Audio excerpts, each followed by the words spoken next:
All right. We ready? Are you ready? I'm ready. All right. I'm ready too. Okay. Hey, guys.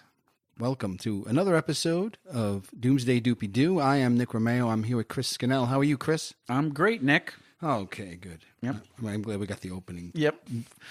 pretty decently done there. And I did the same thing I do every time, but that's What's fine. that? I'm great, Nick. How you doing? Oh. It's wonderful. Okay, good. Happy to be here. It's better than whispering. Okay. Okay. Get it all. I get all the whispering out. Yeah, we're whispering in the vestibule. Yeah. Well, when we whisper, the people take a shot, right?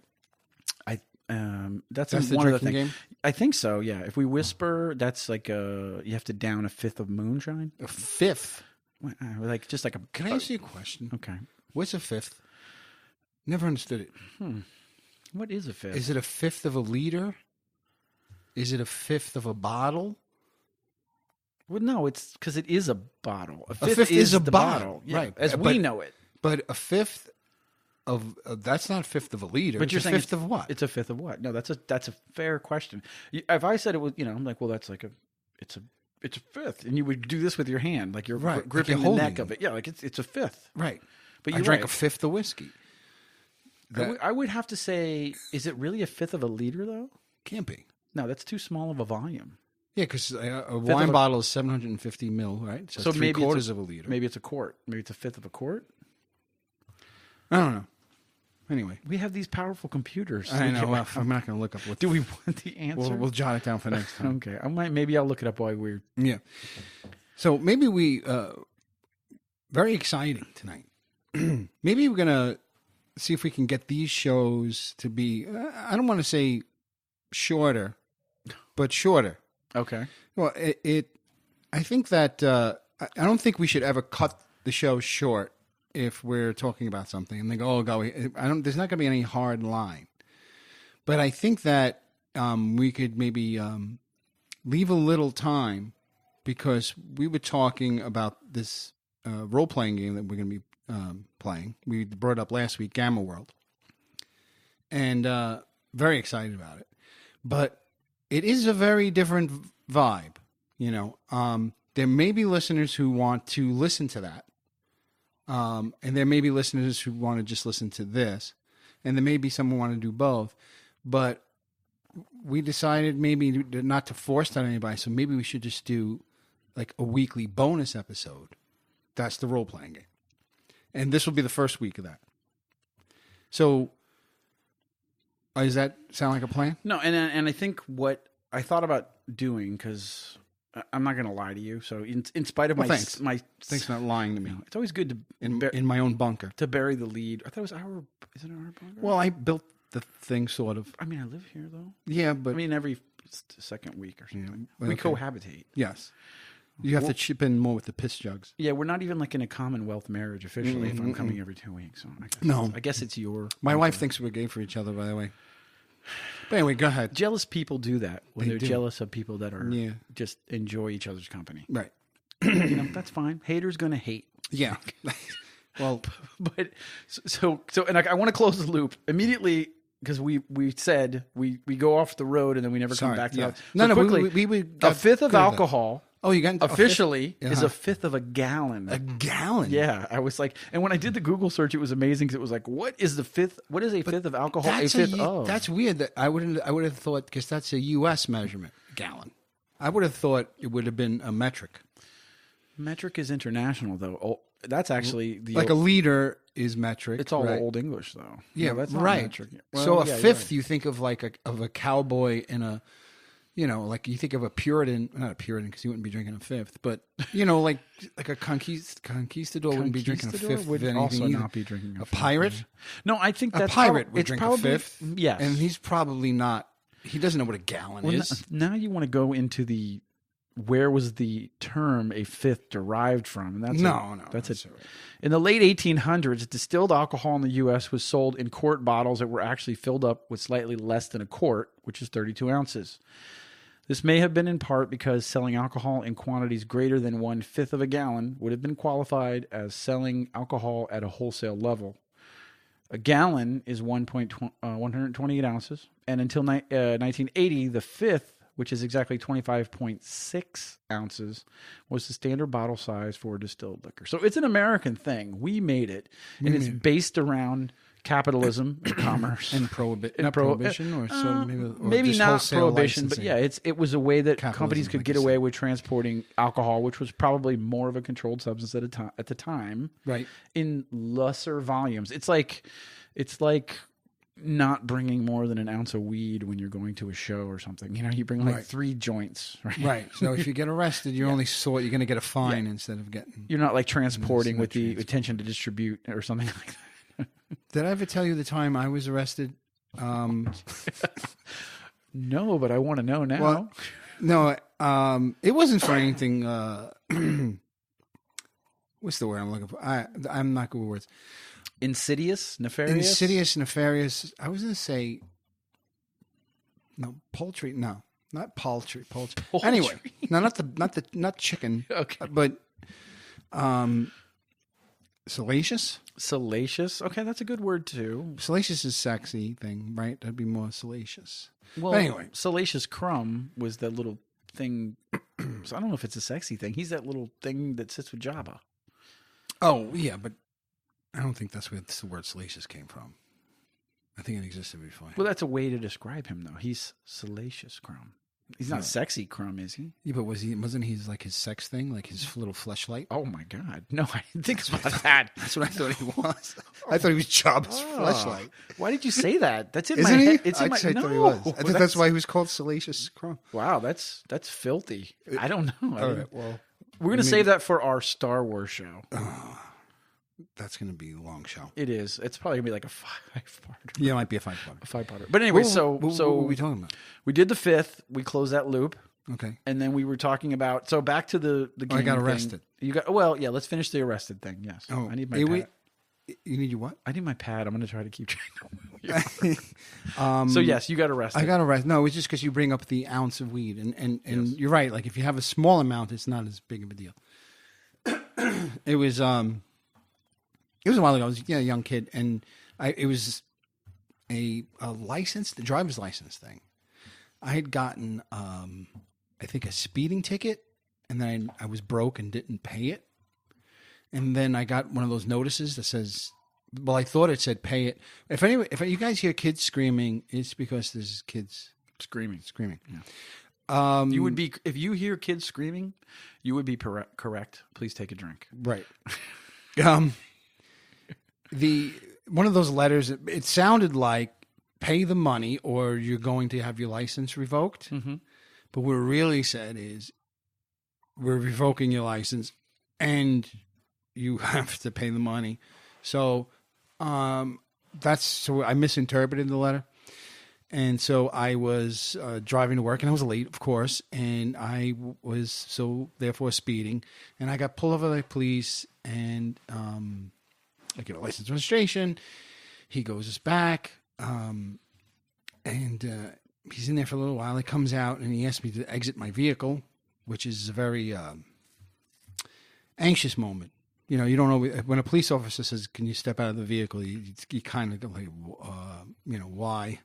You just step out of the vehicle, sir. So I got out of the vehicle, and he proceeded to put handcuffs on me and stick me into the back of his car. I said, "Am I being arrested?" He said, "Yes, you're being arrested for driving without a license." So I said, trying to get out of it by telling him what had happened, and he wasn't. He's like, "Well, whatever, they'll figure it out." When we get there, okay. But anyway, so we get to the sergeant's desk, and he's all right. Well, empty your pockets, and then this was a Monday, so it was a crazy weekend, and I don't know what was in my pockets. I don't know what was in my wallet. I don't know anything. I was late for work, so I pull out like my keys, my house keys. I put them on the sergeant's desk, and then I pull out my wallet and I slap it on the sergeant's desk. And outside of my wallet pops a bag of weed that me and the officer and the sergeant are all just staring at on his desk. But like you said, it was a small amount. So I think if an ounce of weed fell out of my pants, I think I would have been in more trouble. The not the sergeant, but the arresting officer was like, and this is in the mid '90s, where like weed was like, it's like carrying crack, and he just saying, "Oh man," and he just grabbed it and shoved it in his pocket. Probably smoked it later. Probably, yeah. I was gonna, but and that was my weed story. That was It happened to me twice actually. You know, I don't know how to read that fucking letter. I still don't know what that letter means. Yeah. No, I mean, that's a big... $250 I had to pay. They give you that lawyer. They appoint a lawyer to you. That's bullshit. That person's like an administrative assistant for the court. Like just basically, all right, this is what you're going to do. You're going to plead guilty. I'm going to go, yeah, but I brought the letter with me. I'm like, read this letter. Yeah. Look what it says. And he's like, no, you don't understand.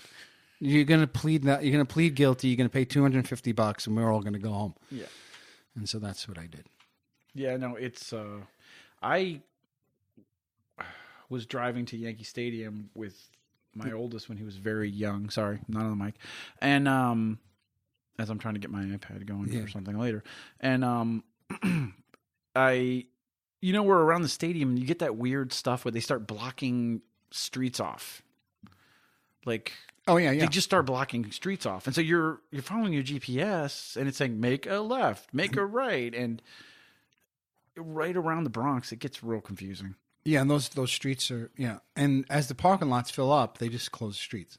Yeah, I mean, I had a friend gave us like one of those high end corporate tickets, so I had the parking pass, and this is going to be awesome. I just need to find the stupid lot. And it was the new stadium, so I'm circling around going, I can't find a lot, and I made a left onto what I guess was a one-way street, but it was blocked off on the far end of the one-way street. So I'm driving, I was able to turn onto it. I'm like, turn left here, and I turned left.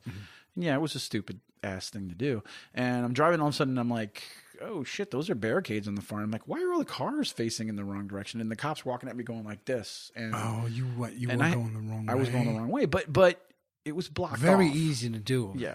Very easy to do. So the guy comes out and he's like, license registration. He writes me a ticket, and it's like a moving violation, and it's like driving in dangerous driving. What was it called?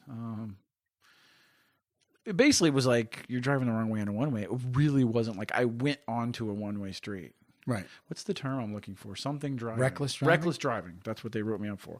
So I got to go back to the Bronx to go to court. So, I mean, now listen to what I'm saying, though. It's the Bronx in August. Okay. The courthouse had no air conditioning. Yeah. And the Bronx in August in a courthouse, number one, let me just say, I've never seen so many people get tickets for public urination in my life.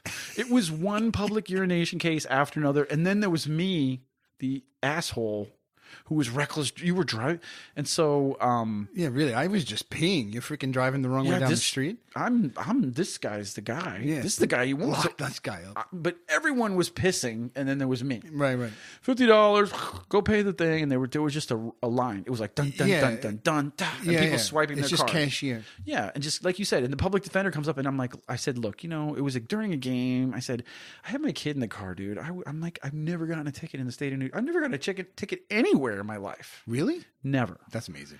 It is. So I'm like, come on. I don't know. I have that personality where like people are like, kind of want to. They feel sorry for me. They want to help me. Like, oh, let's help this guy. This guy's an idiot. Let's help him. I have that look on my face like, yeah, you make like, oh, let's help him. So the guy's like, for you listeners out there, the face that he made was, yeah. Okay, go ahead. It doesn't. Yeah, we need the video component to show how stupid it looks. We're on YouTube now, but it's audio only. Yeah. Good. Next time I got to make sure I get my hair cut right before we do the YouTube. Yeah. I'll let you know. We'll get makeup in. Yeah, the lighting needs to be perfect. I like soft, like that. Rub some Vaseline over the camera lens. Yes. We'll have all sorts of filters going. This place got like 10 filters. Anyway, so the guy's like, he takes pity on me. He's like, the prosecutor's like, okay. He's like, Your Honor, he's a father. He's a Yankee fan.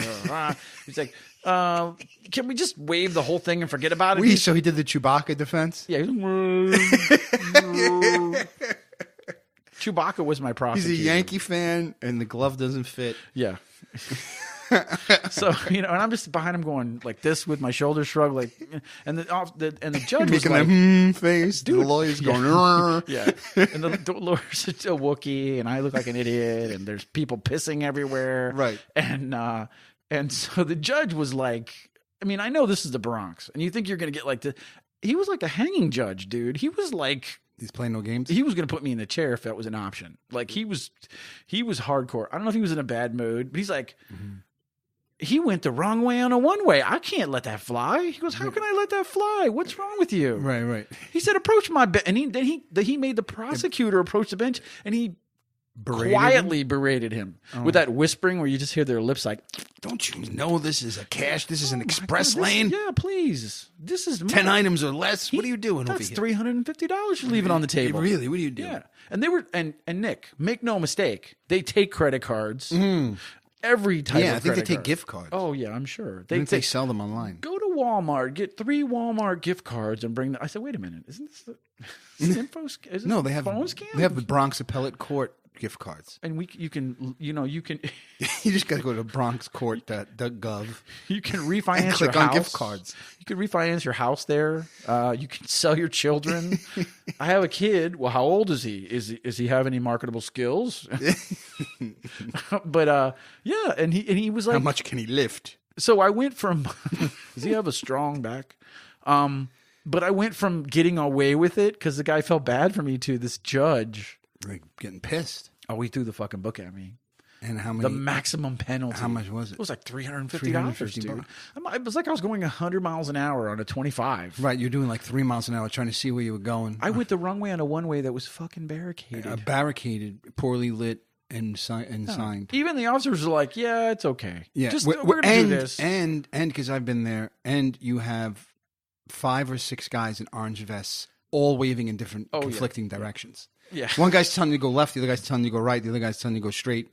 You're gonna piss off somebody, no matter what direction you picked. It looks like a halftime show at a football game. Yeah. There's people waving flags everywhere. You're like, where am I Everyone going? trying to get you into their $30, $40, $50 lot. Yeah. I'm like, and your GPS is going, turn left here. And I'm like, no, there's a fucking barricade there. Once you get within 3 blocks of Yankee Stadium, you got to turn that shit off. Because, I mean, I had Google on once, and she was screaming. She's like, Yeah. Why don't you tell me what you want to do? I'm very confused. The satellite. Yeah. She was very frightened at all of the different. There's too many options to go down. I was so soured. I haven't driven in the city since. Like turn you off. Because it is. I'm like, it was a stupid mistake. It was luckily relatively harmless. I mean, shit. If there was regular traffic patterns, I would probably see fucking cars coming the other way. Right. Like it wouldn't have happened. But anyway, so that's haven't been arrested. Okay. But that's my twice for the license ticket thing. Okay. That was a long time ago. I think my record's clean, though I was fingerprinted. I was in a cell. Nice. I was given one call. I called my boss. You called your boss? Yeah, so I'm going to be late. I'm going to be late. He said, why? I said, I'm in prison. You weren't really in prison. You were in I was in jail. jail? I told him I said, I'm in jail. That's what I said. You telling me I'm in the clink? I was in the clink. Yeah. Doing hard time. Yeah, he laughed. Can you come visit me? I need some money on my commissary. Then the second time, he's like, again? I was like, yeah. Speaking of public urination, remember I went to the wild card game in Yankee Stadium? Yes. And public urination in the Bronx? Yep.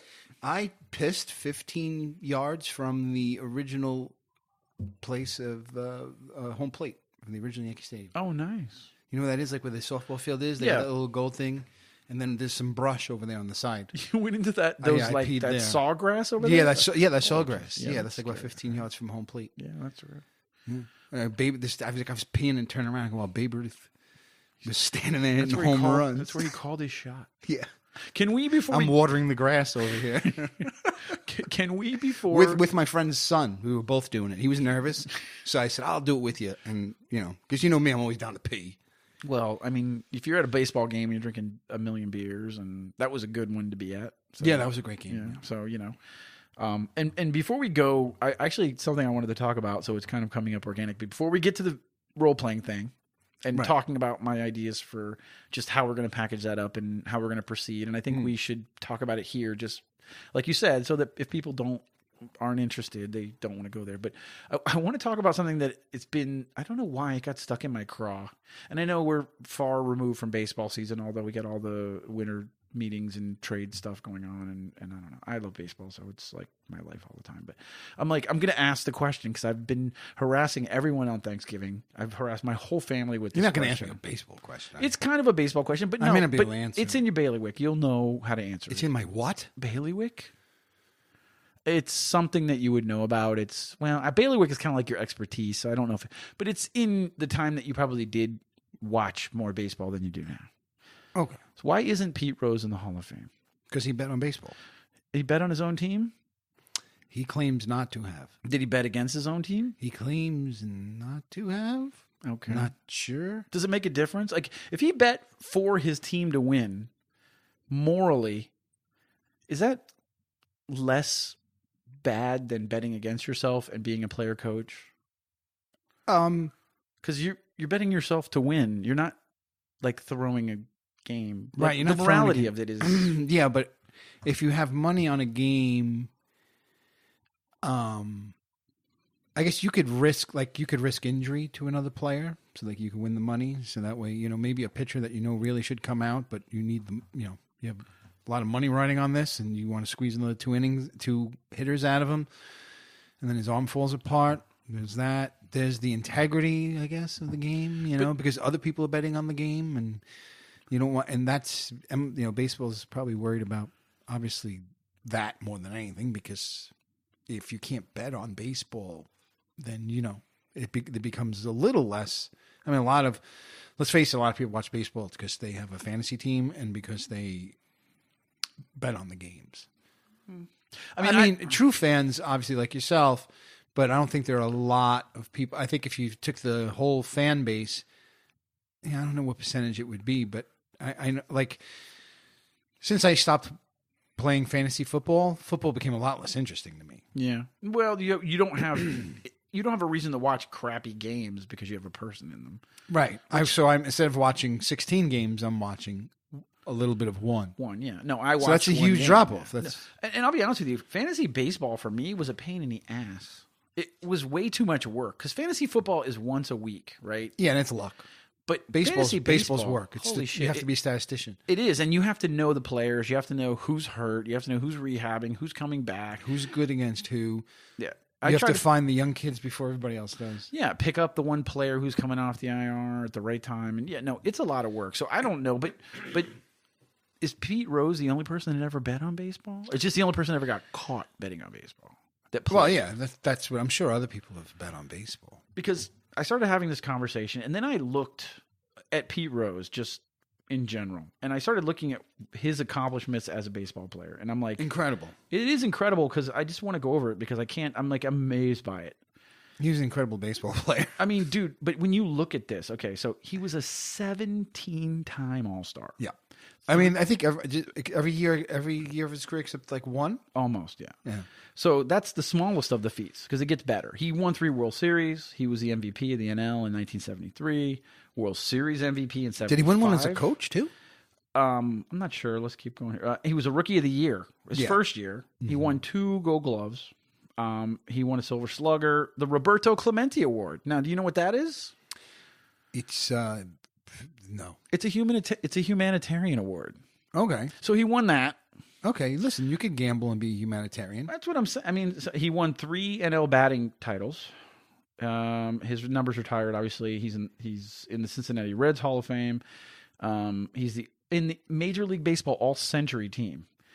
And a ton of hits. Yeah, he has 4,256 career hits, which he is the all-time MLB leader. And also games played and at bats, singles, and outs. And he won 3 World Series rings, 3 batting titles, and 1. Okay, but here's the best part.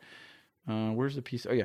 He appeared in 17 All-Star games and in unequaled 5 positions. He was an All-Star at 5 positions, to include second base, left fielder, right fielder, third base, and first base. Yep. And he won both of his Gold Gloves when he was an outfielder, which isn't even what he was known to be. Right. No, he started as an infielder, right? And I saw this guy. This is what started it. I saw him talking during the World Series to Frank Thomas and Alex Rodriguez about hitting. and just schooling the fuck out of them about hitting. And it was a video I saw well after baseball season was over. I was like, my God, dude. Like, this fucking guy. If they even consider putting Barry Bonds in the Hall of Fame, right, they have to consider putting Pete Rose in the Hall of Fame.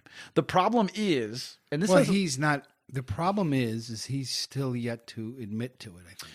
That's a big part of it, and they want him to admit to it. And because of that, they use the term, where is the term in here? Because it was like, he was a player manager too, which I always think is an amazing thing to be a player manager.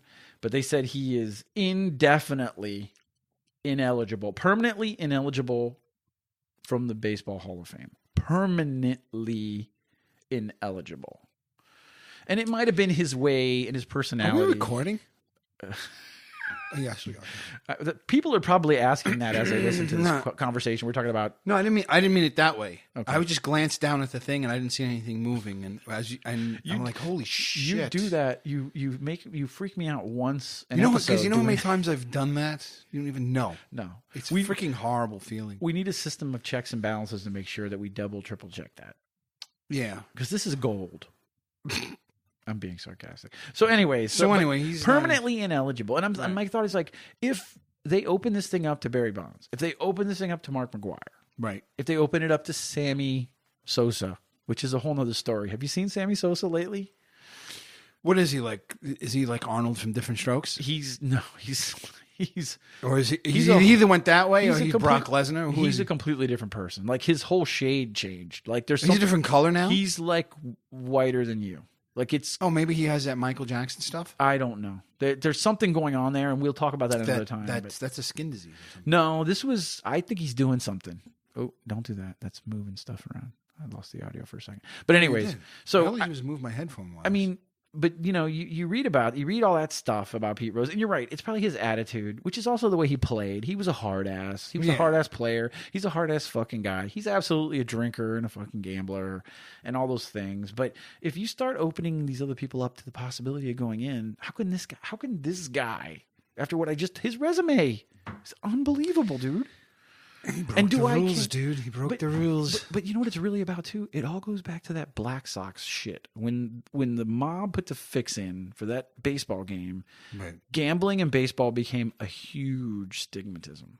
And so when this comes up again, that was a huge stain. I mean, you have to realize how big that was. Baseball was important to America in a different way than it is now. And for it to have this idea that it could be manipulated in that way by truly nefarious people. Right. And when you watch that Ken Burns baseball, which I watch every year, and you watch them talk about it, it was the government was involved. No different than when Sammy Sosa and these guys were being questioned by. No, it was a hairy big deal. Yeah, and so hairy deal, not a hairy big deal. It was both. It was a hairy big deal and a big hairy deal. Okay, with a lot of hair. All right. So I think that's a big part of it, and I think that. It's a sore spot for baseball. It is very sore. It's a very sore spot, and it just potentially ruins the integrity of the game, and if that's the only thing the game has. Yeah, it's certainly a sport without integrity is, it's not. It becomes like a scripted thing, like boxing. Remember, there was a period of boxing where no one watched it because. They they figured it was all predetermined anyway. Yeah.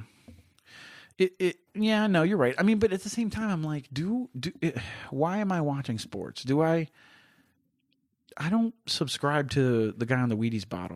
On the Wheaties box. Making drinks now? I'm just thinking about the next drink. You know what? I can go for a fifth of Wheaties. A fifth of Wheaties? Nice. Wow. Oh, slow down, pal. Don't go driving after you drink a fifth of Wheaties. No. Cops are going to blow you.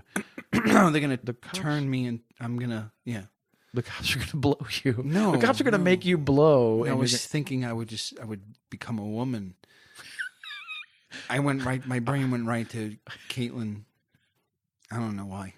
I don't want to go back to jail, officer. What were we talking about? We're talking about a fifth. So fifth, being a gallon. We started talking about you getting arrested, me getting arrested. Weed, you get arrested. In the middle of that, we brought the game stuff up, which we'll get back to. We're gonna get back to because then you were peeing. We were peeing in baseball. I peed near the original home plate. Exactly. Then I brought up Pete Rose, which I wanted to bring up anyways. Okay, good. I also just wanted to put it on the show notes so you would say, "Why the fuck does he want to talk about Pete Rose?" No, it's an interesting question. But I just want to sum the whole thing up, though. You talked about integrity in baseball, and I'm like, do I care that the guy who can hit a home run is morally sound or not? Like, I don't want my kids to look up to those guys in that way anyways. I mean, admire what they can do and the feats that they can do, but I don't think you should model yourself after sports people, because I think you're setting yourself up, because people are flawed, right? And I think you're always going to be disappointed.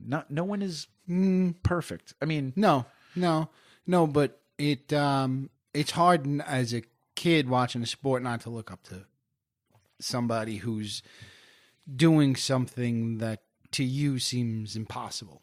They're almost like superheroes in a sense, where you're watching him, hit a ball that deep inside that you probably will never be able to hit. And how does he do that? And, there's the this inner spirit, this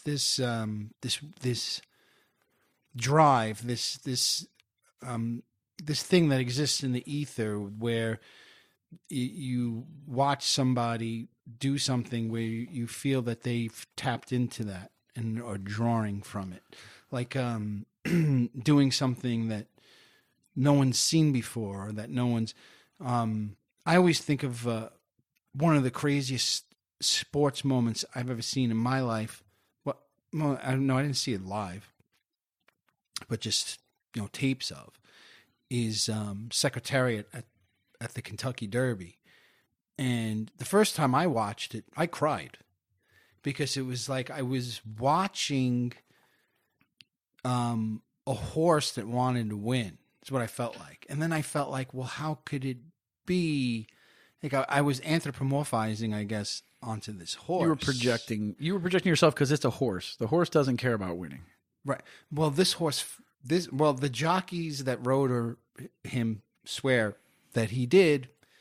I don't believe it. I don't know if I believe it, rather, because I don't know what horses think about. But at one point when the jockey, like halfway around the track, just loses control of the horse. I mean, he's trying to, if you really watch the footage, he's trying to pull him back because he's afraid he's going to run out of gas. And the horse is like, fuck all these other horses. And then they cut to the crowd, and people in the crowd are crying. They're like, because they feel like you feel like you feel as a human being that you're limited, and you are average, and maybe you don't mean anything. And then you watch somebody, or in this case, something,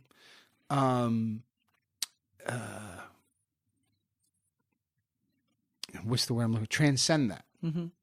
Watch them, go up against this wall that we're all very much aware of, and then blow through the fucking thing like it doesn't apply. And then we look at that and go, wow, maybe that wall isn't there. And it kind of lifts you up. Now, as a kid, you watch Mark McGwire smashing balls out of the ballpark, Barry Bonds having home runs per at bat, or I don't know. It was like he would get up and just, if you pitched to him, he hit a home run, and be like, holy, crap. So it's easy to say, don't, we shouldn't look up to them, but at the same time, there's this. I think there's this little guttural, visceral thing. Is it always a disappointment? Probably more. I think you're right. It probably is often a disappointment where you find out, oh, this guy's just a person. He's not this supernatural thing. But especially as a child, or even you don't have to be a child, just be young. in your 20s even, I found myself looking up to people. Wayne Gretzky said it was one of the most frightening moments of his life when he met Gordie Howe, because he was so afraid that he wasn't going to be, the hero that he had projected him onto him, and only to find out that he was more so. And he says this is one of the greatest moments of his life. I think that's probably rare. I'm not sure if I completely agree with you. I mean, I understand what you're saying, but I don't know if I completely agree. I don't know. I think I definitely watch things differently. I think you're watching these situations, and the broadcasters manipulate it more, right? It's the backstory. It's Kirk Gibson limping to the plate. Oh, yeah, it's great. It's stuff. big game James Worthy coming out of the locker room where this guy wasn't gonna. Right. It's Rocky. It's all those things, and the media manipulates it. They try to build every situation up to be that situation. So now I think that's why we're so saturated with it, because we're always looking to see something that you think you're never ever going to see again, right? Yeah. And I make it a point with my kids to say things like, it's like with Derek Jeter. Feel how you want to feel about Derek Jeter. He played the game the right way, and in his whole career, there was no living in New York. With the money that he had, the fame that he had, there was no smear on his reputation in that way. So you say maybe he was just better, at doing that. Maybe, and that's why doesn't mean he's a better person. But I would never turn to my kids. Maybe and he's say, a better. Put it this way: maybe he's a better liar. Or he covered himself up better. He just never covered got caught. himself Maybe, up better. You're right. Maybe he's more insidious. Let's not forget about Bill Cosby. I'm a big Jeter fan, but let's look at Bill Cosby. He was America's dad. Oh my God! Holy shit! Right? I mean, this guy was America's dad. Everybody wanted Bill Cosby to be their father, right? Yep. Well, definitely. I'm sorry. I'm just getting a beer. Go get your beer. And then like. Not just like 5 years. I should have the beer next to us. I don't know why I put it on the other side of the room. We need a refrigerator right like there. Yeah. We're gonna. I wrote down Rocky. We need to talk about Rocky one day. We should, because my kids are my children are obsessed with Rocky right now. So. I watched Rocky. I was watching some of the first Rocky. That's freaking. I know it was always my favorite Rocky, but I don't know why it was, because I saw it young, and I don't know, about an hour and 10 minutes of Rocky, there is no boxing. No. It is, and I'm like, why did I love this? I mean, I know why I love it now, and I watch it and go, this is a great movie, but I'm like, why did I love this so much as a kid? And I realized that whole time, that build-up, man, that he laid down, and I don't know, you can make fun of Sylvester Stallone as much as you want, but Jesus Christ, that was a fucking great script. Have you ever seen the behind the scenes stuff of him and Carl Weathers doing the boxing scenes, and Stallone is going over, it's easy to label Stallone as but he's a really bright guy. He's really smart. Mm-hmm. And he's obviously very talented, and he's in the ring with Carl Weathers going over that last fight. He goes, and then you're going to do this, and then you're going to do, I mean, it was scripted, but at the same time, these guys had to be able to deliver, and it's a pretty realistic boxing match. I mean, it looks good even to today. And you're right, it's the build-up. It's the irony of the whole. I feel like I say irony a lot. I think that's something somebody you should probably say. You should probably drink if I say irony or infinitely, because I think those. You say infinitely a lot. A lot, yeah. I mean, I've noticed it. So, I mean, he doesn't win that fight. No. But it doesn't matter. It doesn't matter. But you still feel good. You feel like I don't know if we should get into this. I mean, I could talk about this. I could talk about Rocky movie for probably about an hour. So we'll just we'll put it on the back burner. We're going to do a Star Wars show and a Rocky show. Yeah. Okay. So are we good with sports? Because we're going to go all the way back to where we kind of split off very quickly and just wrap up the role playing thing. Oh yeah, the plan, and then we can move on. Yeah, just so I want. And then we have a contest. We have a contest. You didn't see? I saw. Okay. I entered the contest. No, you're not allowed to. I'm not eligible. You're not eligible. I entered I entered like 10 times. Yeah. No, if we draw your name, you're not getting But it. I want the shirt. Here, this is for you. Just could I use a little bit of it to clean my glass? Sure. Thanks. Okay. Because I had some stuff in my glass. Okay. Thank you. I'm preparing it for a different beer. Yeah, we have a T-shirt contest. Okay. But go ahead. You were going to go with what we were talking about, which was the role playing. So we're going to finish. So what I just want to say about the role playing is what I think it's going to be very, very entry level. Because in spite of my sick DMing skills, and I'm doing air quotes here, because it's a lot of pressure, and I feel the pressure because I want to perform now. Okay, but I don't want you to have performance anxiety. No, I don't have. That won't happen. But it's a lot. We'll call Mike. He'll get you some. Yeah, Mike's gonna hook me up. My friend Mike hasn't called me lately. He hasn't called you. So I think it's gonna be very entry level. We're really gonna work our way up, not just for me, but for you. But so it'll be an entry level for anyone that's interested in role playing, understanding the rules. We're going to really go grassroots on this. Right. Grassroots? I don't think that's the right way. We're really going to go nitty gritty and start from the ground up. And build your character, explain the statistics, how we're doing it and why. Because some of it I'm literally going to be reading out of the book at times. Because a big part of this is usually people come, we are all familiar with a game and we come together. Everybody at least reads the player's handbook. Right. I can't expect you to do that yet. No, I'll read it. I just put it I couldn't this week. It's good to know. And also the D20 book you should read. So I'll get just get me. I don't know what to read either.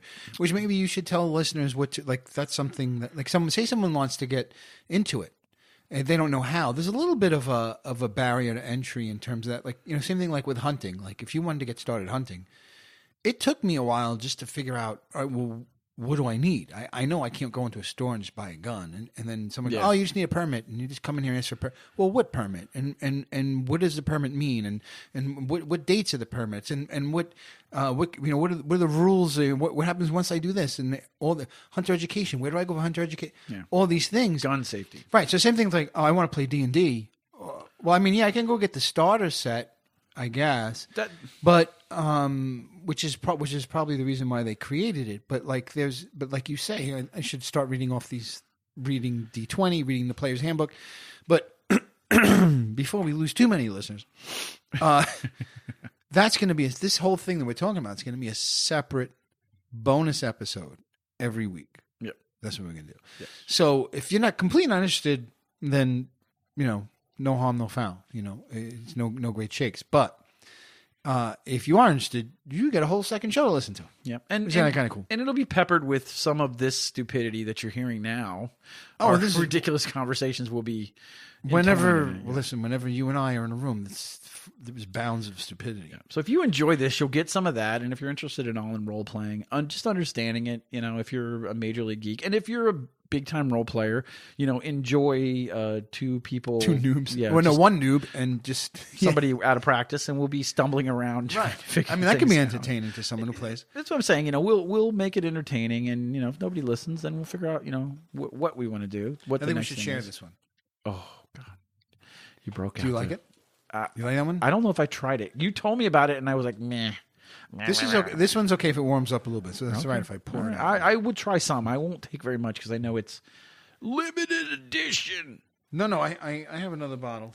So I have another bottle somewhere. I don't know I wanted to read the ABV on this. This is Founders. Again, surprise. Founders. This is KBS Kentucky Breakfast Stout. Ale brewed with chocolate and coffee, aged in oak bourbon barrels. And what is the ABV? That's terrible on my foot. This, by the way, is an aged one. This is last year's. Really? This is 2017. You aged it? I aged it. Oh, okay. I cellared this beer. You cellared it. So we'll see. And I'm pouring it into a dirty glass. Cellared. It may not be any good, but it pours out like syrup. I want to tell you that, and you know what? It's got a nice little. It looks like a fine espresso. It's amazing. Yeah, that's amazing looking, dude. Mm. I was in for Thanksgiving. Mm-hmm. I was down in Raleigh, Durham, Wake Forest, and I went to the Raleigh Beer Garden. Amazing. They had 100 taps, all local, except for one. This beer that I actually picked called 1050. 1050 Oscar Blues. Amazing. Oscar Blues 1050. That's a great beer. Amazing. My brother-in-law doesn't like stout. That's an imperial stout. It's not a regular stout. It was so sweet. It was like candy. Yeah, and he hates stouts. He was like, "Oh my God." He was like, "We have to get that." Yeah, no, that's a Russian imperial stout, I believe. Unbelievable. And I want to do a shout out to my brother-in-law who was our official first listener. Really? Shout out. And what's his name? His name's Damon. Damon. Hi, Damon. Hey, Damon. You're riding through the countryside of North Carolina listening to us. So I'm shouting you out right now. Sweet. You motherfucker. And the 1050. So you should think about that while we're talking. It really was wonderful. I mean, it was amazing. And I tried a lot of good stuff. They had sours. I tried a mead. A mead. Nice. I always wanted to try a mead. And you can make one, I think. But I don't have a recipe for it. I read the recipe. It seems pretty simple, but scary at the same time. It's like mulled wine almost. Is it mulled wine? Just hot wine? Warm wine that's been spiced, right? Yeah, spiced, and you just throw some shit in it. Right. But mead, isn't mead a wine? No, it's not. There's barley wine. I'm thinking of barley wine. I think it's ale that it's honey mead. So I think it's got honey in it. But it was really good too. So this is excellent. And the food it looks great. And the food at this place, I mean, yeah, amazing. I have to go to the Carolinas. So it's a great place to bring the family. Oh, absolutely. Make sure I didn't do anything there. Are we still good? I tugged on that. Yeah. Okay. Yeah, we're good. So, anyways, Kentucky Breakfast Stout, and then you also gave me another one of these Oktoberfest. So what you should do is what I did, which was use a little of the Oktoberfest to clean the whiskey glass. Okay. Before trying the KBS. Yeah, and then pour yourself some KBS. And then save the rest of it for later. Yeah. So, anyways, so that's the idea with the game. We have a contest, a T-shirt contest. Yes, and then we have a T-shirt contest. So what we're gonna do, because I'm not like much of a marketing guru, but and I'm not sure how well I portrayed what we're trying to do. So this is good. I'll just explain it. We are making a T-shirt, but we are the style, the design, the color of the T-shirt, the design that's going on this T-shirt is going to be completely one of a kind.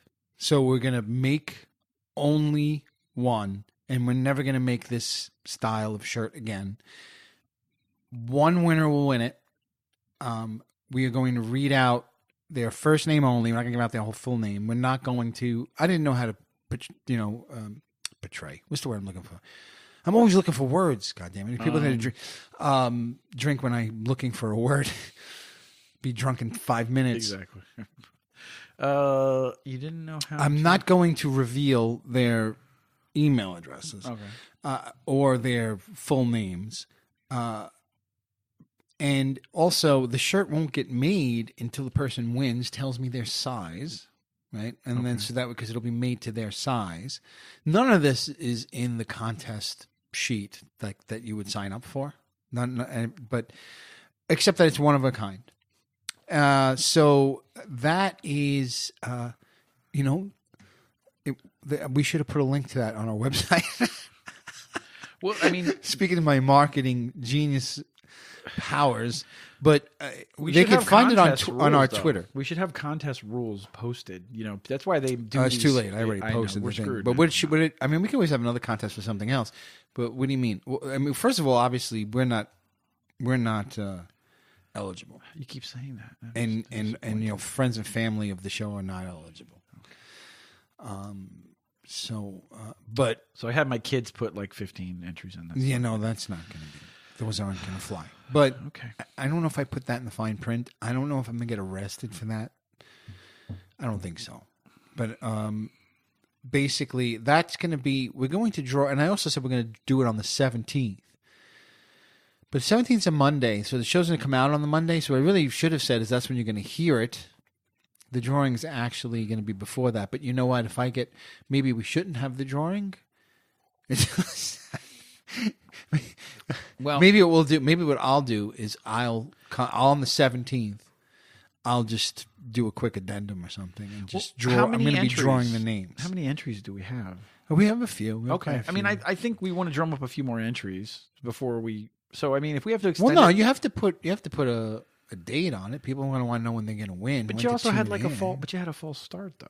You had a false start. It's because you had a bunch of people that clicked the web form but didn't fill it out because they got nervous. Right? I mean, we're assuming that from just... Well, yeah. I mean, there are people like... And then I'm overly conscious of... making people feel like you have to double opt in and you have to like say, I'm like, are you sure? Yeah. Are you sure you want to give us your email address? Are you? Yeah, listen, you're giving us your email. I'm almost trying to talk people out of it the whole time. But everybody has our email address. What are you afraid of? It's an email. I mean, you get. It makes me feel like I'm doing something wrong, even though I'm not. That's suspicious. That you feel suspicious with you're not doing anything suspicious. No, I know I'm not. It's just the fact that I'm asking for an email address to enter the contest. Well, I mean, so I don't want somebody to then be like, I shouldn't have given my email address. So you get an email back. So some people, and you know what? Some people are like, oh shit, maybe I shouldn't have done that, because you get an email that says, are you sure? And then if you click no, then... So they get nervous because you're asking them if they're sure, like they're signing their life away or something. Yeah. Well, most people just put your email in, and then you hit the button, and it goes, thanks. And then that's it. Like, you're going to get 100 emails for the rest of your life. We're not going to do that. Well, I'm not going to lie to you. I'm going to probably take your email, and I'm going to send you an inane email every other day asking you something. Me? No, the person who wins, I'll probably just say, Is a t-shirt, how's a t-shirt? Great. You talk some more people out of it. But it'll be really cool... It'll be really cool that they, a one-of-a-kind T-shirt. And if you think about it, it is one-of-a-kind because we own that trademark, that logo. Like, it's not like someone else could make that. No one else could make it. It's going to be one-of-a-kind. Who else would want to make that? I don't know.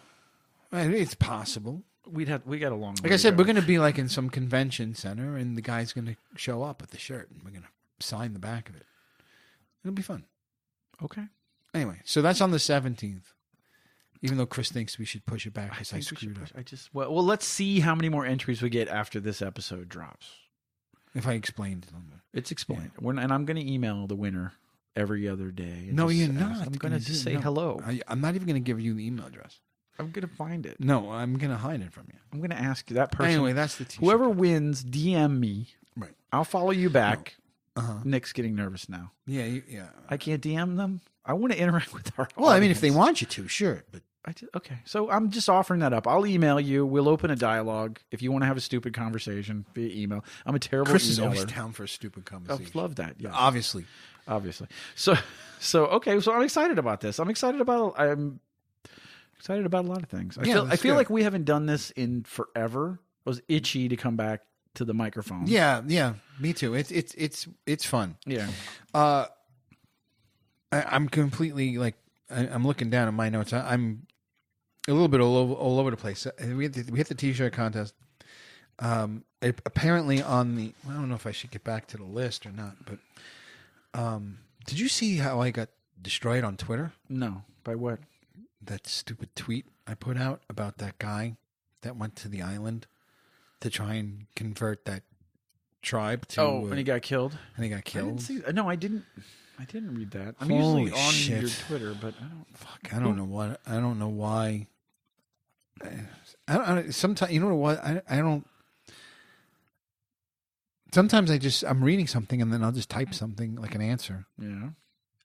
That's just floating in my head, and you don't think about how you're typing it and the grammar of it, and boy, wow, I got eaten up because I think I said something that the person's like a martyr of sorts, meaning it in a yeah. Oh, see, even you got a weird face, but no, I totally don't. I guess just the word martyr that's like so supercharged. In my sense, I was almost taking weight away from martyr. What I meant is that he was this guy. I mean, it was almost it. I'm going to stick by it. It's kind of like, I'm not saying that he was martyred, but I said he's a martyr of sorts. Okay, I'm starting to see. How did I not see? Wow, how did I not see? Yeah, like there's like a bunch of people like ripped at him, and I'm trying to go through like what was in his head. Like I said, you know, how many people would like if I gave you something, right? And everyone took this as me sticking. Like everyone makes tons of assumptions when you say I don't know. I guess when you say anything on Twitter. Well, so bring me up to speed because I'm lazy, and obviously I didn't. So you saw, and I know the story because I've been trying to be better about keeping up on stories since the Kavanaugh thing, and I still and I live in my fucking La La Land, which makes me happy. La La Land's fun. It's more fun, but way more fun. But so I saw the story come up. There was an island of people who basically live on this island. They just don't want to be fucked with. Yeah, they're remote. They've never really had contact with. But they're there. But they're there intentionally. They've lived there for thousands of years, and they just don't want to be messed with by the outside world. They don't know the outside world exists. Even they are just so remote, and have never left where they are because there's no reason to. Yeah. That it's like its own little mini planet. It's a tribe of like maybe I think 100, 150 people. That's it. Okay. For I don't know how long. And anybody who goes near it, which he's not been the first, have been usually killed. Which obviously, because you show up looking probably like an alien or some sort of hostile thing, like what the hell are you? And there's probably folklore of the last, like there'll be folklore about this guy. I mean, 100 years from now in that tribe, they'll talk about the alien that came, and I don't know, like it'll just make its way into some. When you want that one. It's probably some even like religious thing to them. So yeah, it's just this completely remote thing, and he wanted to bring them Jesus Christ. Okay. So I was fascinated by it. I find that fascinating, right? Because everybody goes and dies. You're going to go there, and you don't speak the language. I don't even think we know what language they even speak because no one's ever been in contact with them that's ever come back, I don't think, or maybe had minimal contact and escaped type thing. And he went repeatedly, like would be chased away and go back, chased away. And as far as, if I understand it correctly, because he wanted to save them, by bringing Jesus into their lives. And then he was killed. So, to me, there were two interesting things. One is that here's this guy believed so strongly that he was saving these people that he was risking his life. And how many of us believe in something that strongly? And two, I was saying, ironically, in a sort of way, because he was trying to spread Catholicism or any religion in general. It was Christianity for sure. Yeah, and he was trying to do it and was killed trying to do it. He's a martyr of sorts. Now, to me, that is what would have been going through his mind. There's a little bit of a fascination of what martyrs actually are, right? Because how much different is that story from our Catholic martyrs who went into pagan tribes and were martyred for trying to take away their idols or whatever? Pretty similar, right? But it doesn't jive with modern, like the similar, like if Jesus Christ came down from wherever he supposedly is and walked the streets of the earth, he would be locked up in Bellevue Hospital straight away. And anybody who believed him would say the same. Now, am I saying, and people on Twitter made like I was trying to, like, canonize? What is it when you make someone a saint? Canonize? I thought it was canonize. Canonize, right? I was trying to canonize him, and I was almost doing the opposite.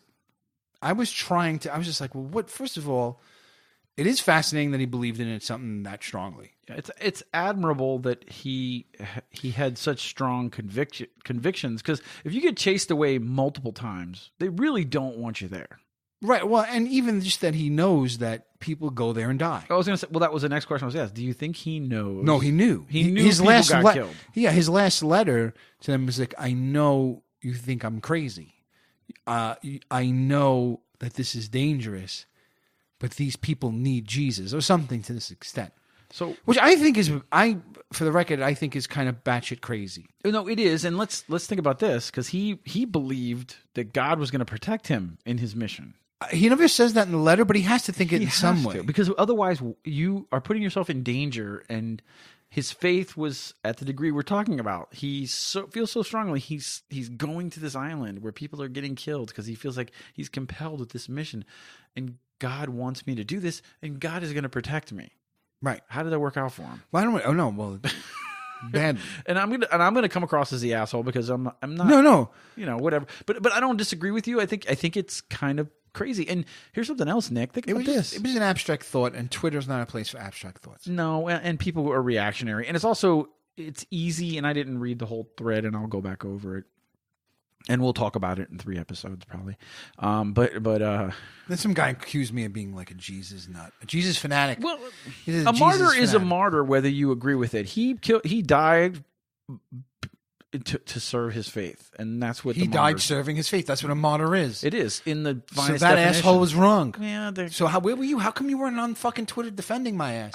I'm trying to be better about the Twitters. Type of. So, but think about this though, because here's the thing: name another religion that's as pushy as Christianity is about that. Like, why do Christians? Atheism? Atheists annoy me. I'm not an atheist. They do, right. That's what Atheists I'm are saying. annoying. They're just as annoying as the I'm an Catholics agnostic, is what I define myself as. Right, like you don't know. I don't know. That's the way I am. But I'm open to most things. Right, I'm not smart. I'm not. I don't. We don't possess the capacity to know. No, for you to assume that these cosmic circumstances that came together to create life here don't have, I mean, if you believe mathematically that that's just a random thing and we're just the one planet where all these things came together and life happened, it could be. But if you believe that there was no intervention of any kind by anything, right. You're kind of crazy because then you're not agnostic. Yeah. No, but something. I believe in something. I don't know what it is though. I don't know what any of these things is, and maybe I choose not to define these. Yeah, things. I mean, right. Well, that's the thing. But that's the thing. The Muslims though, they're not pushy. They're not trying to convert you to be a Muslim. What? And are they though? Are there Muslim like? You don't think? I don't think they're pushy about their religion. I think they're very. Oh, I've never met anyone Muslim who tried to convert. Yeah, there's nobody knocking. There's no Jehovah's Witness Muslims knocking on your door. Yeah, but everybody who goes into prison comes out a Muslim. Everybody. Well, I don't know. But that's a bad conversation. And then well, no, I mean, but I mean, yeah, I mean, it's well. Islam is a very interesting religion. I've read a lot. Jihad is. That's another. It's like anything else, though. You read the Bible and you can bastardize the Bible to. Well, make it violent things. The Quran can be. It really is a peaceful thing. Parts of it, but then the Bible too. Parts of it. There's violence in all of it. Exactly. I mean, the Jews are not particularly pushy. Oh my either, God, right? that God is freaking violent. That guy has you killing your kids. But that's the shit where they're trying to scare you into being good. No, he kills kids. Well, yeah. You should cut your kids in half. No, not that one. I was only kidding. I think there were like 14 kids that made fun of Saul for being bald or something, and then they got mauled by a bear that God sent. It was actually just Saul's brother who's extra hair. Saul's brother. I don't know. It was some story like that. But would you say they're super pushy like that? There's no like Muslim missionaries. There's no Hebrew missionaries. You think I think there are? Yeah, I think you think there are though. Really out there? Well, I mean, I don't know if they knock on doors, but the Muslims try to spread. Jewish spread through procreation. Well, it's just they stay. They don't try. They don't knock on your door. They're not trying to. They're multiply. They're not trying to convert you and I. Catholics knock on your door. Everyone's trying to just make their tribe larger. Not unlike this tribe, not making themselves larger, but protecting itself. Yeah. No. I don't know. Like I said, it was an abstract thought. No, I don't think it was. Not that I shouldn't have had it. I should. No, you have the right. People. You have the right to have your abstract thoughts. That's right. People should not react so. But the problem with all of these things, I don't know why I got mad. Shouldn't have got mad. All these social media things, it's too easy to get fired up about it. It's too easy to be faceless and say shitty things to each other. Yeah. That's why I hate Twitter because it's so fucking easy to do. I love that. I don't even know, even though I'm ripped on it for 10 minutes. Yeah, but You know, it was. I don't know how I missed that. I scrolled back and I was like, yeah. shit, I was like, somebody's going to stick up for me at some point, and then nobody. No, I wouldn't. Have, I probably wouldn't have stuck my neck. Guys. I wouldn't have stuck my neck out. No, I would have stayed out of it. So the list of things that are going to kill us. Okay. We have to cross something out and put lettuce. Lettuce? Yeah, I mean, lettuce is clearly going to kill us. I mean, I went to the store. I want to get my fucking Greek salad kit. There was no romaine lettuce? There's no fucking Greek salad kits. That's why I eat There's all no spinach. Caesar, just go 100% spinach. There's no Caesar salad kits. Oh. There's no... Caesar salads are bad for you anyway. There's no fucking Italian blend. Why? Why is what happened to the lettuce? Romaine and Italian blend. So all the romaine has... I can't get a salad kit, dude. It should go on a list. No salad. No lettuce. All right.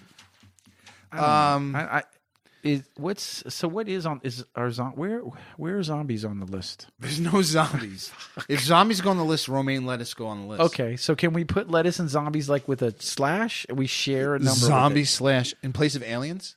No, I think aliens are going to kill us, but I think it'll be a different kind of alien that kills us. It won't be from outer space. Our main problem with this list, and we have to post this list, is that we have two countries here, and we shouldn't. We have Russia and China. I mean, that shouldn't be on. Well, I think we should take and Russia. We have North Korea there too. We need to Russia, be specific as to what's going to happen. It's going to be nuclear war, or it's going to be an economic thing, or it's going to be a chemical attack, or a biological warming, attack, or a super flu, or a climate change. It's going to be something like that, aliens. And it may be caused by. Wow, I just screamed into the mic. It may be caused by North Korea or China or any of the, you know what I mean? Well, yeah, because China's going to create the fucking moon to make no street lights, right? And the moon's going to crash, which is going to cause an environmental disaster. And the Guangzhou province of China is going to go whoops. And then everybody else is going to be like, what the fuck? Yeah, I mean, so we need to come back to this list. Okay. And think about maybe removing some things and maybe adding zombie/lettuce. Okay, we'll figure out lettuce. I mean, maybe we just put like, E. coli and all that stuff could just be considered like disease, like superbug. Like, I think we need to consolidate, but I don't know. So the interesting thing is in reading Gamma World is the world ended and there's a whole slew of, it's really, they have a list. It's almost like a list. Yeah, it's almost like a list. We could go down the list, which is way better than our list. What do you mean? It's better. Oh, fuck. Because they don't have 3 countries and aliens on it. Although aliens, I don't know. But anyways. All right. Something else, you brought up subreddit of the week or the bye week. You mentioned live counting, which I looked into, and you just posted it again, which you kind of buried the lead because you... Oh, on Twitter? Did you see what they're reaching? You kind of spoiled it, but I had looked at it before that, and I realized that live counting was literally just people counting. And I thought, that is really stupid. It's a really stupid thing. They've been doing it for how many years? What are you doing with your fucking time? Just going 23.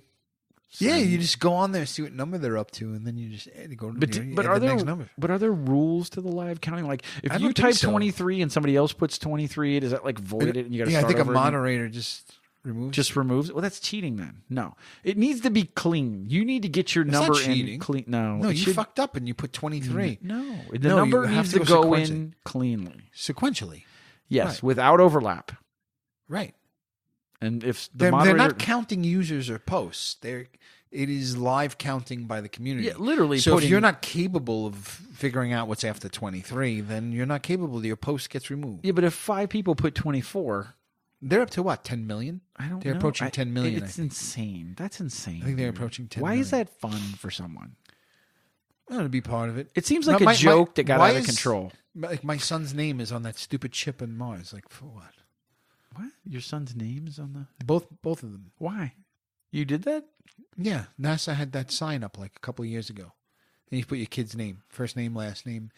I don't know if it was date of birth. So it's actually on the ship that's on Mars. Yeah, and then what they did is they printed it on a tiny little chip. Uh-huh. And then the thing that just landed at Mars has that chip on it. So now, if an alien picks that thing up, they have my son's name? They have a list of people now. What do you think they're going to do? Well, the address isn't there. And then my son's got these little tickets that they printed I think I printed out for them. And we didn't frame them though. No. But it's like NASA. It's almost like an itinerary for an aircraft. Uh-huh. You know, it's got the NASA logo and their name and the trip to Mars, the name of the mission, the number of the mission, this craft, all this stuff, all the details are on the ticket, and their names printed on this little tiny chip, along with, I think, I don't know, a few million other people, like maybe 2 million, 2 point something million people. So I think you put your children's name on some kind of. It's either. You think they're gonna get emails? Well, no. There's two thoughts here. So when the aliens come, fuck, they're gonna get spammed. They're gonna get a bunch of They're gonna definitely get a lot of junk mail. No, but when the aliens come, there's two things that could happen with your kids. Either your kids will be elevated to some advanced political position in the alien infrastructure as they take over our planet. Or when the aliens come, they're going to seek them? When they come to conquer us. They're going to seek. They're going to have the chip. They'll put the chip in. They'll be like, Nicholas Romeo, come forward. Right. And they'll like knight him or whatever in their world. Knight him. Or you could end up in some kind of weird internment camp. It could go either way when the aliens come. I don't know why I brought that up. Why did you do that? What are you doing? What am I doing? Your kids are on Mars? I don't know. Why did I bring that? What were we talking about? We were talking about the list, which is why you brought up Mars. Were we? Mm-hmm. I almost want to rewind. We can't rewind. Fuck. There's no going back. So we're on. We finally got Spotify fixed. Okay. For weeks, I couldn't figure out why we couldn't find us on Spotify. So why couldn't we? What was the reason? We weren't Doomsday. We were Dudesday. Dudesday? Yeah. Whoa. So it was like DOOM, and right there, you're not going to find me. I'm almost sure that we had no subscribers to Dudesday. No, Dudesday. Dudesday Doopy Dude. But it's fixed now. So Doomsday. So we're now on Spotify. Yeah. We're on Spotify, TuneIn, Stitcher, iTunes, of course. Also, I went to go try and give myself a review. Ourselves. Oh, Jesus. And, I went in the podcast app, and you can't give a review in the podcast app. Did you know that? Well, first of all, did you give us a review? I didn't write a review because I'm lazy, but I did always give us 5 stars. You gave us a star. But you had to go in iTunes, right? iTunes was open on my phone, yeah. Okay, you have to go into iTunes. You have to select the show. You have to scroll all the way to the bottom, and that's where you'll see where to write. I didn't know that. It took me 5 fucking minutes. I'm like, no one's going to do this. See, I almost think that your T-shirt giveaway, we should make people write us reviews, and the best review wins a T-shirt. How do you? We're not sophisticated enough for that.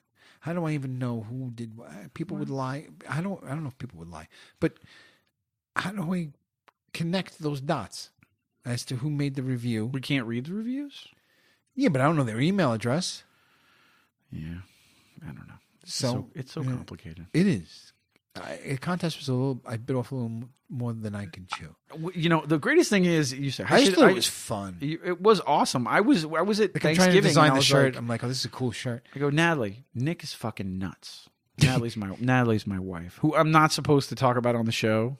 Oh, we're gonna get into this in a second because one of my notes is what you walked into the house to today. We'll get to that. Okay. Yeah, I want to know more because it was weird. Yeah. I'm like, she's like, oh, well, we're going to download your podcast. But as soon as I figure out how to do that, I'm like, you're going to hate it. Yeah.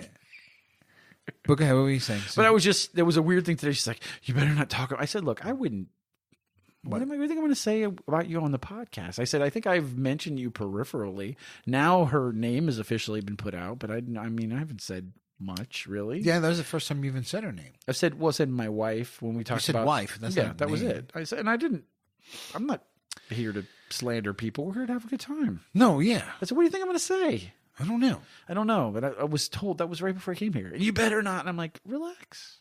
I go, your brother is listening to the show, so you're okay. I'm sure he'll tell you if I have to say something. Exactly. No. Peace and love. No, listen. I was just thinking of something right here. I'm looking at it, and I have this other note. You know what else I didn't do for this stupid T-shirt contest? What? They freaking put up a picture of the freaking T-shirt. Well, yeah. So people are applying for a T-shirt. They don't even know what it looks like. I have no idea. It could be a piece of shit. Yeah. You're fucked up. And now I got to figure out how to take a picture of this freaking thing and connect the dots. I think it has to be a graphics, though. I think it has to be a graphic. You can't take a picture. I can't take a picture of a T-shirt we didn't make yet. No. You can take a picture of a T-shirt, superimpose the graphic on top of it. That's a lot of work. Well, I'm going to go on the design tool, and I'll just scrape it out of there. But anyway, I wanted to apologize. Yeah, just do a screenshot, and then just copy paste. Yeah, because no one even knows what T-shirt they're going to get. Yeah, I mean, I'm still getting entries. No, which is a good thing. Well, it's scary. It's scary and good. Yeah, our listeners are definitely special people. Yeah, they like that. They like what they like, and they want the shirt. Well, listen, sight unseen. They have shirt. impeccable taste. No, they trust us that it's going to be a good shirt. Well, of course it'll be a good shirt. I've let people down before. See, what you walked into is I don't know how she knew. Who? Oh yeah. Okay. But now the neighbors know now.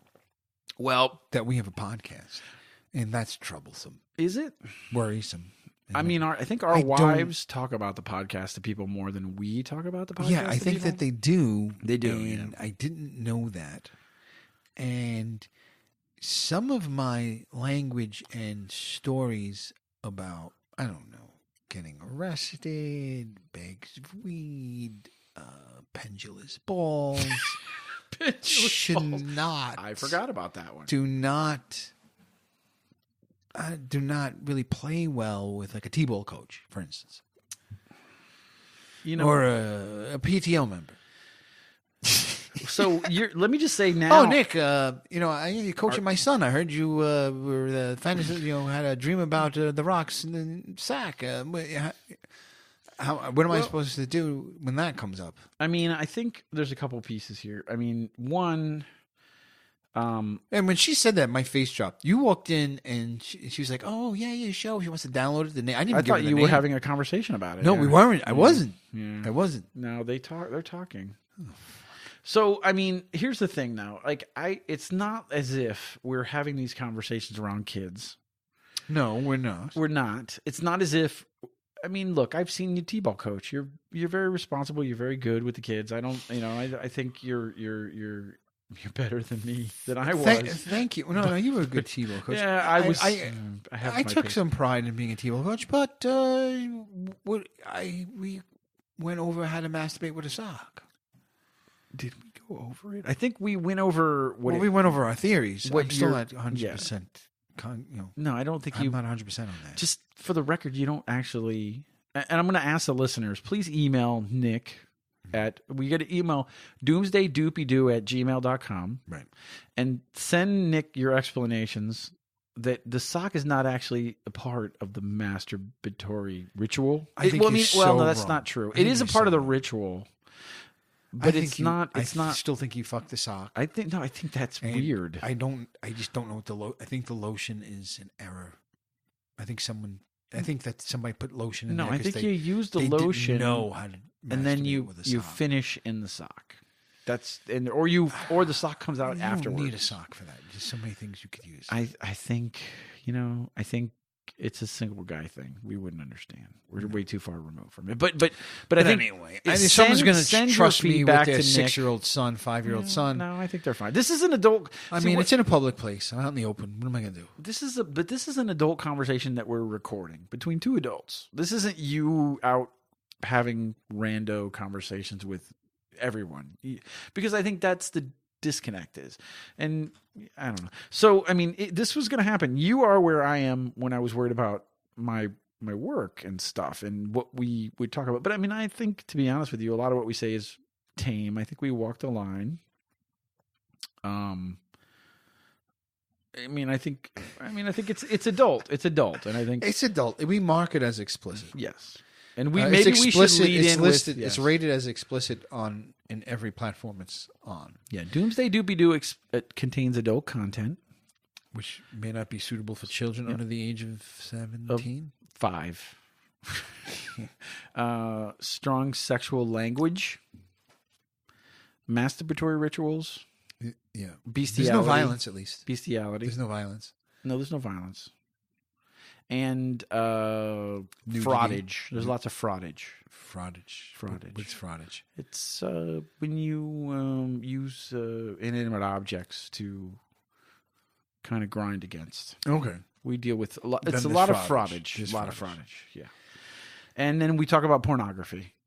Yeah, and we're in particular searching for one particular scene. Yes, which has become obsession. So also, I will tell you that I need more information, Nick, so I can continue. Oh, there's a freaking girl's phone number on here. Oh, that's weird and awkward. Stephanie. Should we? Is there an area code? Let's call Stephanie. No, there isn't. There isn't. Shit. Okay. I don't know if my wife would see this. Stephanie? Oh, shit. There's no area code though, so that has to be. You know what these are? What are those? These are old writers' journals. Really? For my freshman year at NYU. So you were sitting there and I was on the lawn writing something, and Stephanie walked by and she was like, "Nick, call me. Here's my number." I was thinking of like reading some of it, but I don't think I'm going to.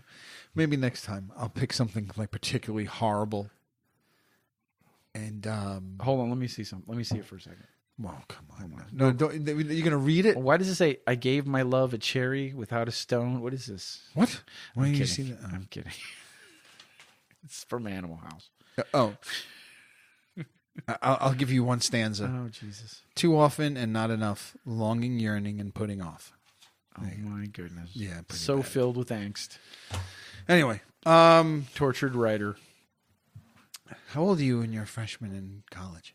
Me? I didn't go to college. No. How old would a person be? 18, right?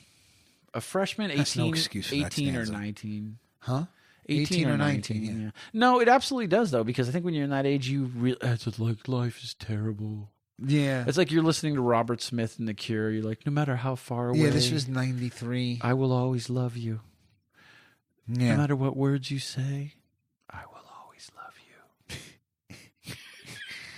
I was actually somewhere listening to Robert Smith. I think it was in that stupid game store. When are you... when's this... I'm very excited about the Rockin' Christmas party. Oh yeah, that's on the 14th of December. It's the day before my birthday. Oh, so I intend to be. So your birthday's the day before James's birthday. James's birthday is the 16th. Mm-hmm. Nice. Yeah, I know. I like something about that kid. Yeah. No, I'm. Yeah, December 15th. So we have a big party. We have a lot of cool people, and I MC karaoke. You MC karaoke? Yeah, I'm an asshole. Can we bring this? We can. I'd rather you didn't. No. I'm just saying, like, when you just to record like your opening MC karaoke. Oh, Jesus, that's a lot of pressure. I'll have to write something. Whatever. I usually just. I'm not going to invade your party with microphones, but I'm just saying it would be funny. I will have microphones. It'll just be on in my pocket. Don't worry. That's fine. I don't care. I don't play it to you before you air it. That's fine. I don't actually ambush me and play it on the air. I don't fucking care. I would love. You know what? Read my fucking journal. I'm all about the terroristic broadcasting. So, like, Nick, I scraped the internet. I happened to find some posts you did on a bulletin board back in 1996. Remember Prodigy, Nick? Oh yeah, I got some stuff that you posted here. Let me read this.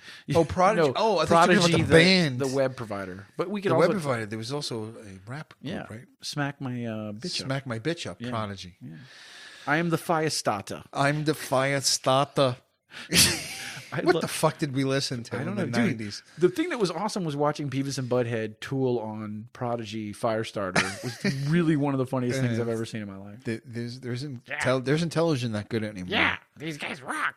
All right, so Christmas party. It's going to be off the hook, as they say. Off the hizzy. I mean, I'm out of notes. Other than I was going to suggest also we do the stoner recipes. I thought that was a good idea. No, actually, my brother-in-law actually brought that up. He's like, I want to hear more about stoner recipes. I have like 2 of them lined up, and I was thinking maybe I'd make them and we could try them on the air. Yeah. This goes back to when you had the caramel and the pretzels. Yeah, the homemade caramel. I screwed that caramel up. No, it was solid, dude. Thank you. But it was this stuff got stuck to the bottom of the pan, so there were like these little chunks that it wasn't supposed to have. But yeah, then I said, you know, it'd be good if I stuck a pretzel in here. I was right. It was good. Bad. Yeah. Bad news. Yeah. So I see over here on the you have a copy of Red Dead Redemption. I haven't played it yet. You have not played a single minute of that game? Not a single freaking minute. Wow. I just took the plastic wrap off. Yeah, there's some weird stuff in there, man. There? It's a crazy world in there that you're I can't wait into. I can't wait to play it. How long does it take to install? Because it says 2 discs. I would start doing it now. It takes about 3 hours to upload. It's ridiculous how long that game. I bought it the day it was released. I got like the early release, and I came home. Actually, I left at lunch from work, and I went and picked it up, brought it home, plugged it into the PlayStation, and then it literally took 3.5 hours to upload all the content and update. I don't understand that. I mean, I guess the end result is probably worth it because of the much less load times and all that stuff. But what does that do to you as a kid? Like, I mean, I guess it's good. Our kids could use some delayed gratification. No, absolutely. Yeah, they're used everything is to, so instant in their lives, and pause and no commercials, and so maybe it's a good thing. But I mean, for us, we you put the game in and you played it. Yeah, no, you're right. But unless it was a PC game. I mean, I think they're really leveraging the hard drive, like you said, like not doing the disk random access stuff. Like it's only the real necessity that they're using the disk for. The rest of it's on the hard drive. Right. And they just released the online version, the multiplayer version. Yeah, the online beta. Yeah, the beta. Well, no, it's full to everybody now. So the people that had the How long was the beta? Like for 4 days? It was like 3 or 4 days. It was kind of bullshit. So the people that bought the Ultimate Edition is like they got it first, and then the rest of us. Our T-shirt contest is better. It is better. It is better. It's because it's more elite. Right. If you win this, you are elite. You're one of a kind. Yeah, one of a kind. Yeah, actually, if we're ever at any kind of convention and we're on the dais. Oh, we have to freaking... No, that person sits with us. Yeah, that person sits with us. Right between us. No, absolutely. Yes. Has to. This is the person we invite up. I know, it's a big honor. And I'll be like, Chris, he's wearing the fucking shirt. This is the guy. Yeah. Or she's wearing the shirt, too. The next shirt that we create that's unique actually is a picture of you and us and you wearing the shirt, and then we put you on another shirt. Right. It's meta. Right. It's like fucking I know, so as soon as I posted the contest, you were like, fuck, I want the shirt. I know. My first says, I want that fucking shirt. And you were like, we can't do that. It's not one of a kind. And they won't be one of a kind. I don't know. My morality is immediately in question because I'm like, I want the fucking shirt. The nuclear explosion on the graphic is so like awesome. I'm like, I want that nuclear explosion. Yeah, I think the artist did a good job. He did an amazing job. I mean, I mean, the fact that I'm a cartoon in any capacity is amazing to me. Yeah. Well, our faces aren't going to be on the shirt. I don't think people want our faces on their shirt. So that we have a version of our logo without us on it. But I want like a rough animation of you getting arrested with the weed falling out of your pocket. But I want it to be that character. I want it to be that cartoon character of you like, and then just the weed falling on the thing, and the cops over looking, and the cop just takes it in pocket, and then literally you see the cop later on behind the police station just smoking a joint. Yeah, he pulls his pipe out like he didn't even take a pipe. He's got a pipe. He's smoking. I do like the style, the cartoon style that he used, and. I'd like to see us animated. No, I think it would be funny. Just take our stupid stories and animate them with those guys, and take our audio and put it over the back. Yeah, like other shows have done it before. I want to do that because it just makes me happy. Take the characters. We have the characters drawn. Yeah, we'll have the guy draw the characters like as mannequins, and then we just bring it to an animator, and then the animators they bone them, where essentially they put them in the software, and then they draw. Where the bones would be, and then they can kind of, and then they become like claymation, and then you just stick them in the animation program, and you animate them by just dragging their bones. But you say that like the animators, like it's like I said, you just knew how to get that shit done. Like animators. No, I was going to take a class on it because I have like 2 or 3 short scripts that I wanted animated short scripts that I wanted to make myself. Mm-hmm. So that's where I'd done the research on it. Sorry. But yeah, that guy did a pretty good job. No, yeah, I want that. I really want that. So Stoner Recipes, Neighbors Know, Spotify Works, the T-shirt contest, Chris's awesome Christmas party. Once again, that's a lot of pressure you're putting. That's like my sick DMing skills. And then we stuck Pete Rose in there and some other stuff. We squeezed some good things in there. I'm really excited to roll my character. Are you still up for rolling the character? Or are you too tired? No, we're gonna roll the character. Yeah, no. I've done way too much work. We're gonna do this all tonight. Right. So we're doing then maybe we should end the show. We're gonna end the show, and then we're gonna end the show, and then if you're interested, right? Yeah. They should tune into. Stick around for rolling up a character from scratch, understanding every attribute and die roll. I have a character sheet that I printed up. Hopefully, it's the right one. I sharpened pencils. We have sharpened pencils. He has a 2. I have a number 3. I have a jack-o'-lantern pumpkin eraser. This pencil is actually one better than your pencil. I can't believe there's a number 3 pencil. That's the first number 3 pencil I've seen in my entire life. And it's hard. What would happen I think it's if you took a Scott Forsman test with the number 3 pencil, would the world blow up? Well, I mean, if you look at the lead on the pencil. Does anyone even know what a Scott Forsman test is anymore? Or is that like a the New bubble, York the thing? bubble test, right? Yeah, That's the bubbles. I mean, I'm trying to figure out how dumb we were. I never heard the term, but I kind of gathered just from you what you were saying. Yeah, I mean, I don't know. I don't. It had to be number 2. You're telling me this graphite isn't as good as? I mean, that looks like it's a little bit. This is the Amazon Basics pencil, but sponsored by Amazon. So 2 sponsors. Well, we need 3 sponsors. So we need Founders to be a sponsor. So Founders. Yeah. Reach out to Nick at Doomsday Doopy Doo and Tom Byron. So let's put a list together of who we need on the show. Everyone email to doomsdaydoopydoo@gmail.com. Right. And that's we need Founders to send us a mail because I know you guys want to sponsor us. Yeah. We need Tom Byron needs to be on the show. We're big fans. But not only we're big fans, we need his help finding Miss Stinger. Yeah, he needs to understand that. Which you're asking this guy's had hundreds of he's had more sex than you can imagine. He can't remember that. You know what? The scene that I watched, I think he would remember. Okay. It would have stuck out in his mind. So Tom Byron, we need Neil Gaiman or Neil Gaiman. We'll take either one of them. That's a stretch. We need either one of them. Yeah, because one I think we have a better chance at Michio. And then we need Michio or Michio Kaku. Is it Michio? Is it Italian? He saw that tweet. He must be. He was like, "What the fuck is this guy's an idiot?" Yeah. We need Michio Kaku on the show. We also want to be sponsored by Wizards of the Coast. We need Wizards. I don't know if they. I think they should. We're too us. raunchy. Are we? Yeah. I think they should. You know what? I think they need to be equal opportunity. I mean, listen. We'll see. Maybe they'll sponsor the bonus episode. It's a wish list. It's a wish list. It's not like a must. I'm not demanding this. I have a bunch of ads that but the last time I read them, you got offended. So they're on the back burner. I wasn't offended. If you're looking for cash, this is easy. I could read them. But my problem with the ad was, Nick, that I felt like we didn't own the product. Well, we're not gonna. But we don't own Wizards of the Coast or Tom. No, but we're playing the game, so yes, we kind of do. We're using the game. We love Tom. We used the Tom Byron scene. I mean, you used it. It was a little disingenuous. Yeah, I just being felt that like we weren't taking the raging hard-on pills. Speaking of neighbors listening to the show,